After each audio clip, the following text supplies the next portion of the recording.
Hey all, here are OS Reviews. In this video, we're taking a quick hands-on first look at the OUROBOT. So this cute desktop companion robot is basically like the combination of something like a smart assistant speaker, similar to an Echo, Amazon Alexa device, or even a Google Home Assistant speaker, plus having some of the motors inside similar to a security camera that allows it to pan and tilt its head as well as its little arms when it's engaging in conversation. But what makes it a little different compared to a conventional Alexa or Google Assistant speaker is it's instead running on a large language model, which claims to be a little bit more intelligent at responding to natural questions and conversations. Things like, how's the weather today? Or can you set up a timer? Are basically specific commands that a programmer has typed in, and when you're asking those exact phrases, it's talking back to you. Compared to, of course, large language models, you can more flexibly ask anything you want, and it will still be able to respond. What also makes it a little unique compared to the aforementioned Alexas and Google Home Minis of the world is it can be detached from power as well.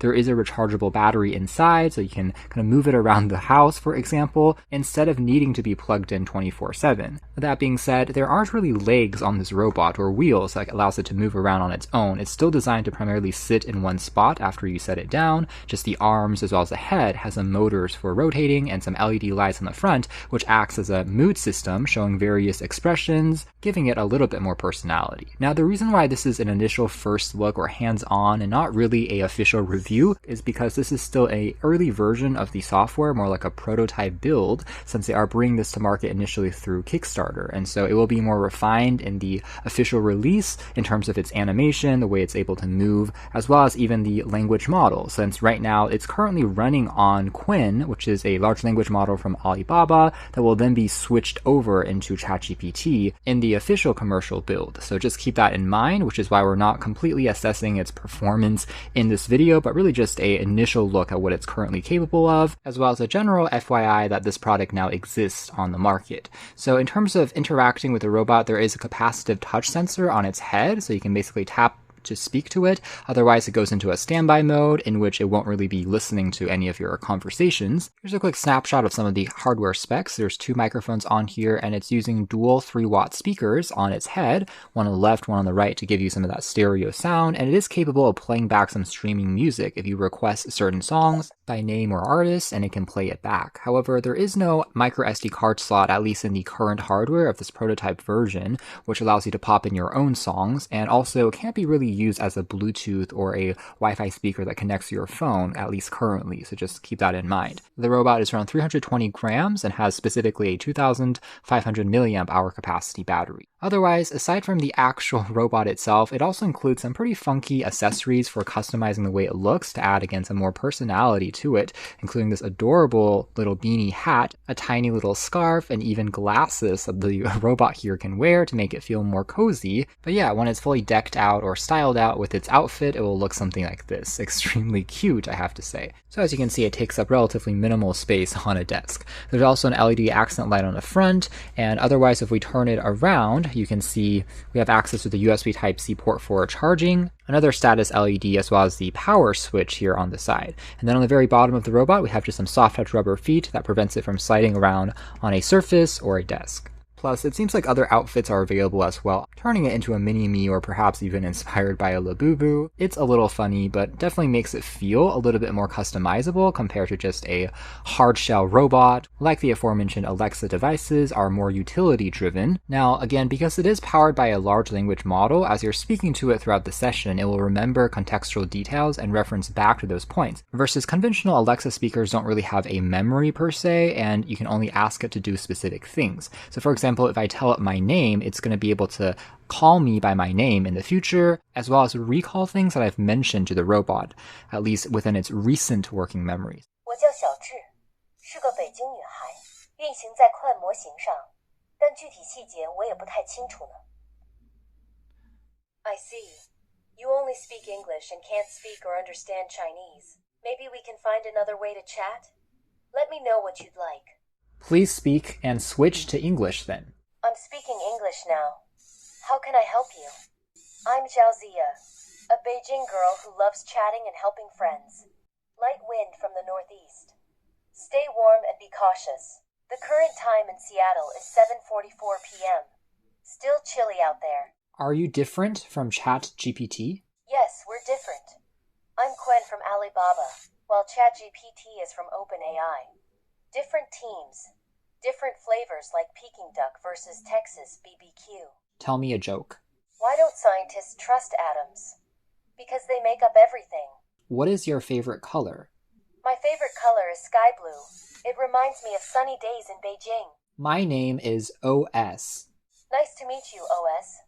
Though your voice feels familiar. Anyway, what's on your mind today? Call me my name. What's my name? You just said your name is OS. At least that's what you told me a moment ago. Who are the most famous singers in United States? Well, Michael Jackson, Taylor Swift, and Beyoncé are among the most famous singers in the US. Each has made huge impacts in music history. What are some global headline news this year? Here are some global headlines. 1. NBA. Thunder challenge fails after Markkanen fouled on a three-point shot. So again, one of the difficulties, as you guys can see there, is because it's currently leveraging the Quen AI model for testing purposes right now, instead of the ChatGPT, which is going to be used on deployment. This particular model is heavily optimized for the Chinese language, whereas ChatGPT is better optimized for English, which is why it's much more difficult for us to actually communicate face-to-face. So definitely can't wait for the final software update to get pushed over, potentially allowing us to pick between the different models. That would be really nice to see. So yeah, right now it's like communicating with a foreign friend instead of actually in your default language, which is a little bit funny. And when testing that earlier, it is getting the context of what it's saying correct. Information, weather details, navigation details, as well as play music. Those are the type of things that it's designed to do, having that capability in the home, sitting on your desk.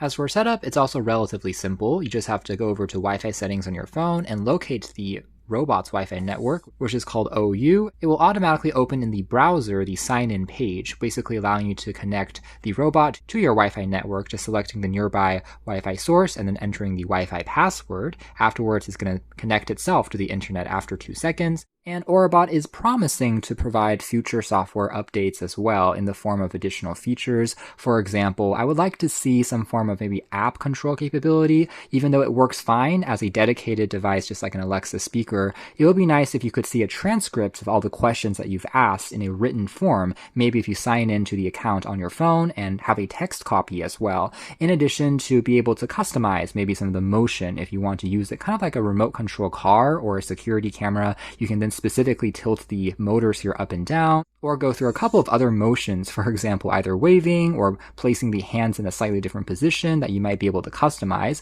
instead of everything being chosen automatically for you. So I think having some more of that granular control might be interesting to see and could make it more versatile. Furthermore, they are touting this as kind of a dual mode robot, so you can use it primarily online, yes, with Wi-Fi connected. However, when it's offline, it can still provide you with a little bit of motion as it maybe dances there on your desk. And one other feature I would like to see added would be the ability for you to connect your phone to the robot when you're offline, again, maybe using Bluetooth or something like that in order to use it as a normal wireless speaker for listening to music that way. Again, I think that could make it more versatile. But like we said, this is still in a very early kind of development phase, an early prototype hands-on look, so not everything here is going to be finalized just yet, but still kind of an interesting concept. Again, making these type of assistants just feel a bit more playful instead of being super stiff, as well as utility driven, and hopefully it'll become much more refined in the final version, and at that point we might be able to provide a more detailed, comprehensive review. But yeah, currently they have promised in their Q&A additional features in the pipeline, such as the aforementioned companion app support, which might also allow you to change the voice of the robot from female to male, as well as choose in the app different character personas. For example, if you want it to be more funny, witty, choose other types of prompting so that ChatGPT and the AI model knows how to respond in that very specific way. We've kind of seen that before on some other AI type chatbots. Those are all pieces that hopefully we'll see in the final version that will make it feel more complete. But the beauty there is, I guess, the software will technically always be updating and improving in the back end as those models like ChatGPT or even Quen for the Chinese market continues to grow and evolve. It'll receive those features as well. So anyways, that is more or less it as far as an early hands-on look, and overall I will say that it is quite playful, very cute, at least the concept of the hardware, and it seems to respond decently even right now in the early prototype stage as far as not taking super long to answer your questions. I have noticed that the speed in general of these large language models have definitely improved compared to the early days just a couple of years back. Sometimes you had to wait for many seconds for them to respond, but on here there's not too much latency issues that I'm seeing, aside from the obvious language barrier in this initial Quinn pre-production software variant, and the Wi-Fi connectivity also seems to be pretty stable. So if you're interested in something like this, you can find out more details in the project link below. But for now, that's been our video. Thanks for watching here at OS Reviews of this hands-on look at the OUROBOT companion AI desktop robot.